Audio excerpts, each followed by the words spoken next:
Good morning dear students. Cell biology and genetics के unit second के chapter second transcription and translation including protein synthesis के अंतर्गत आज हम मैकेनिज्म ऑफ ट्रांसक्रिप्शन के विषय में चर्चा करेंगे।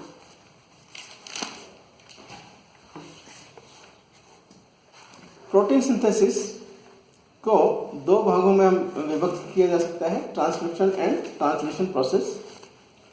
जैसा कि हम जानते हैं कि डीएनए सेल में दो कार्यों को संपन्न करता है, DNA replication and gene expression. Gene expression different events की एक चेन है जिसमें डीएनए में उपस्थित समस्त इंफॉर्मेशन प्रोटीन मॉलिक्यूल्स के रूप में संचालित हो जाती है। जीन एक्सप्रेशन में डीएनए सर्वप्रथम अपने में निहित जेनेटिक्स इंफॉर्मेशन को ट्रांसक्रिप्शन के द्वारा आरएनए में स्थानांतरित करता है। आरएनए में उपस्थित कोडोन प्रोटीन में उपस्थित अमीनो एसिड्स के सीक्वेंस का निर्धारण करता है। आरएनए मॉलिक्यूल्स का निर्माण डीएनए की स्पेसिफिक श्रृंखला के टेम्पलेट के द्वारा अर्थात फर्मे या सांचे के द्वारा होता है। आरएनए उपस्थित सूचनाएं प्रोटीन के रूप में संश्लेषित हो जाती हैं। इस प्रकार जीन एक्सप्रेशन दो स्टेप्स में संपन्न होता है, ट्रांसक्रिप्शन एंड ट्रांसलेशन। जैसा कि हम जानते हैं कि साइंटिस्ट एफ क्रिक ने 1958 में बताया कि डीएनए में उपस्थित जेनेटिक इंफॉर्मेशन एक ही डायरेक्शन में डीएनए से आरएनए और आरएनए से प्रोटीन में प्रवाहित होती है। अर्थात डीएनए ट्रांसक्रिप्शन द्वारा आरएनए का निर्माण करता है और आरएनए ट्रांसलेशन के द्वारा प्रोटीन का निर्माण करता है। इस प्रकार सूचनाओं का डीएनए से आरएनए और आरएनए से प्रोटीन एक ही दिशा में प्रवाह सेंट्रल डोग्मा कहलाता है। नाउ ट्रांसक्रिप्शन अर्थात अनुलेखन। डीएनए में उपस्थित जेनेटिक इंफॉर्मेशन का आरएनए में स्थानांतरण अनुलेखन कहलाता है, और दूसरे शब्दों में हम कहें formation of RNA from DNA known as transcription. अर्थात अनुलेखन वह क्रिया है जिसमें डीएनए से आरएनए का निर्माण होता है। आरएनए तीन प्रकार के होते हैं और तीनों प्रकार का संश्लेषण या सिंथेसिस डीएनए के अलग अलग रीजन्स के द्वारा होता है। Now requirement for transcription. अनुलेखन के लिए किन किन चीजों की आवश्यकता होती है? एक विशिष्ट एंजाइम ट्रांसक्रिप्टेज अर्थात DNA dependent RNA polymerase, ribonucleotide triphosphatase in which ATP adenosine triphosphate, GTP guanosine triphosphate, CTP cytidine triphosphate and UTP uridine triphosphate इनकी आवश्यकता होती है। अर्थात ट्रांसक्रिप्शन के लिए एक विशेष प्रकार के एंजाइम जिसे हम डीएनए डिपेंडेंट आरएनए पॉलीमरेज कहते हैं, इसके अलावा चार प्रकार के राइबोन्यूक्लियोटाइड ट्राइफॉस्फेटेज जिसमें ATP, GTP, CTP and UTP की आवश्यकता होती है। Now,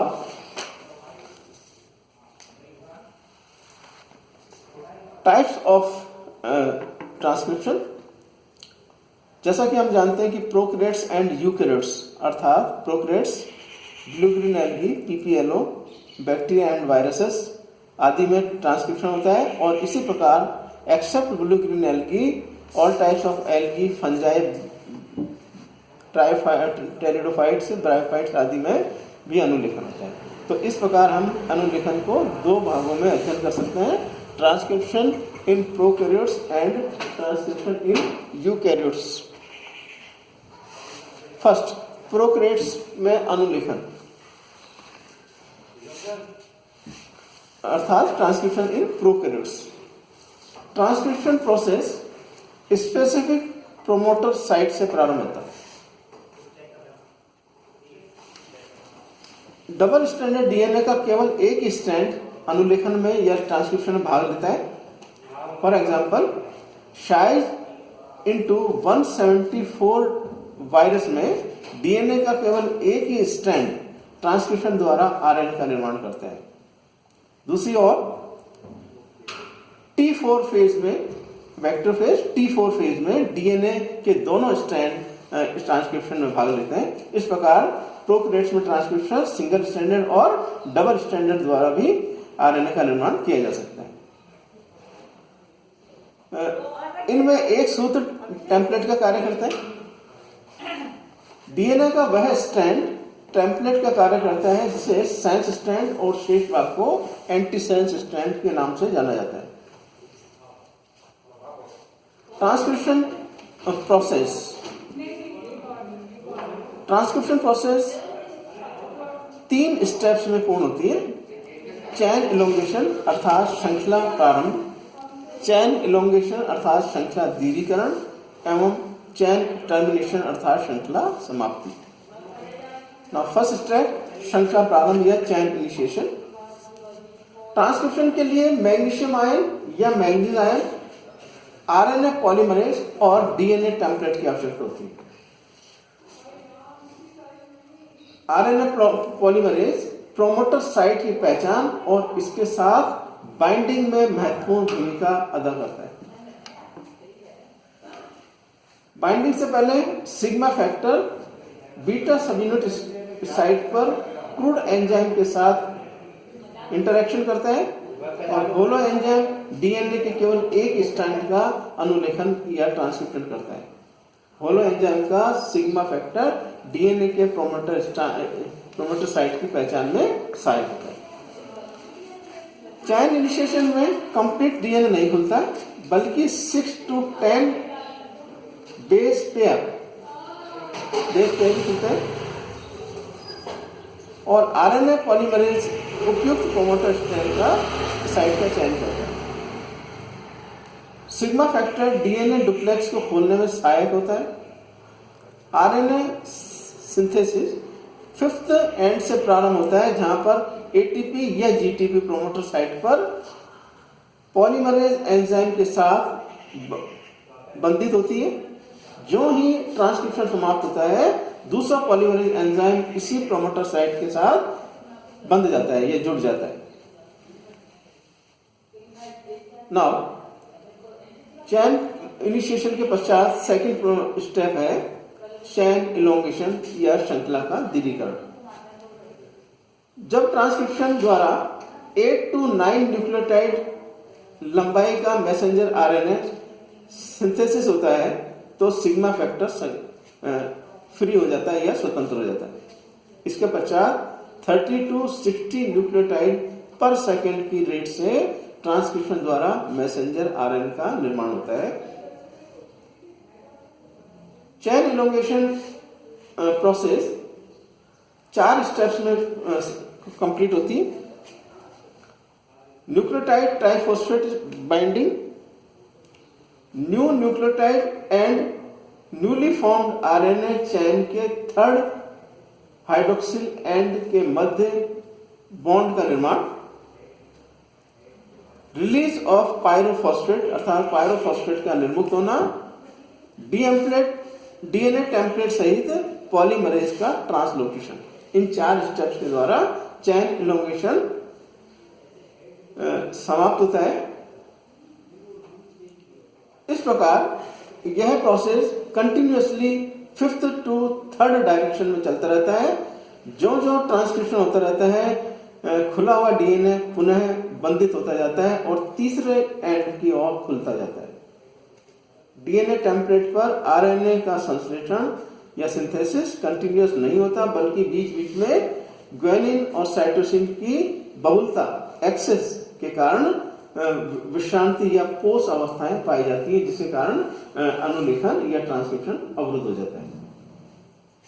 now 3rd step of process of transcription known as श्रृंखला निर्मुक्ति या chain termination. Chain termination factor rho के द्वारा ट्रांसक्रिप्शन की क्रिया समाप्त होती है जिससे इलोंगेशन रुक जाता है। ट्रांसक्रिप्शन आरएनए 3rd कॉम्प्लेक्स से सेपरेट हो जाता है और पॉलीमरेज डीएनए टेम्पलेट से सेपरेट हो जाता है। Chain termination process rho dependent and independent दोनों प्रकार का हो सकता है। Now first, rho independent termination अर्थात रो स्वतंत्र निर्मुक्ति क्या है? इस प्रकार की निर्मुक्ति के संकेत की पहचान डीएनए स्वयं करता है। डीएनए जिस स्थान पर ग्वानिन साइटोसिन की मात्रा अधिक हो वहां पर चैन टर्मिनेशन प्रोसेस संपन्न होता है। इस साइट पर ट्रांसक्रिप्ट आरएनए एक लूप के समान रचना का निर्माण करता है जिसके अंतिम सिरे पर एंड पर 4 to 8 पोली यू चैन उपस्थित होती है। इस लूप चैन युक्त के कारण RNA polymerase RNA DNA hybrid को फिफ्थ एंड की ओर सेपरेट करता है। Poly A residual RNA DNA hybrid के थर्ड एंड पर उपस्थित होता है। तत्पश्चात यूरेसिन एडेनिन हाइब्रिड बेस पेयर ऐसा होते हैं। इस कारण थर्ड एंड पर हाइब्रिड टूट जाता है और मैसेंजर आरएनए श्रृंखला निर्मुक्त हो जाती है या रिलीज हो जाती है। इस प्रकार रो इंडिपेंडेंट टर्मिनेशन संपन्न होता है। सेकंड हम लेते हैं रो डिपेंडेंट टर्मिनेशन अर्थात रो निर्भर निर्मुक्ति। इसके लिए रो फैक्टर की आवश्यकता होती है। यह फैक्टर हेक्सामर होता है अर्थात 8 मॉलिक्यूल युक्त होता है। जब पोस्ट साइट प्रोमोटर साइट से स्पेसिफिक डिस्टेंस पर उपस्थित होती है तो रो डिपेंडेंट टर्मिनेशन रो फैक्टर पर निर्भर करता है। यदि पोस्ट साइट प्रोमोटर के नजदीक उपस्थित हो तो रो डिपेंडेंट टर्मिनेशन नहीं हो पाता और रो फैक्टर बंधन साइट से सिंगल स्टैंडर्ड आरएनए को उपयोग में लेता है। ट्रांसक्रिप्शन में निर्मित single standard RNA rho factor के चारों ओर लिपट जाता है। इस क्रिया के पश्चात आरएनए पॉलीमरेज निर्मुक्ति स्थल तक पहुंच जाता है। तत्पश्चात मैसेंजर आरएनए चैन और core RNA polymerase DNA template से पृथक हो जाता है। इस प्रकार रो protein RNA complex RNA polymerase DNA complex से पृथक हो जाता है। अंत में आरएनए पॉलीमरेज पृथक हो जाता है और रो फैक्टर के साथ संयुक्त होकर ट्रांसक्रिप्शन के सेकंड साइकिल को प्रारंभ करता है। यह मैसेंजर आरएनए शीघ्र ही साइटोप्लाज्म में जाकर प्रोटीन सिंथेसिस में पार्टिसिपेट करता है। इस प्रकार प्रोकैरियोट्स में जो ट्रांसक्रिप्शन है वह है 3 steps chain elongation, chain initiation and chain termination द्वारा संपन्न होता है। नेक्स्ट लेक्चर में हम ट्रांसक्रिप्शन इन यूकैरियोट्स के विषय में चर्चा करेंगे। धन्यवाद।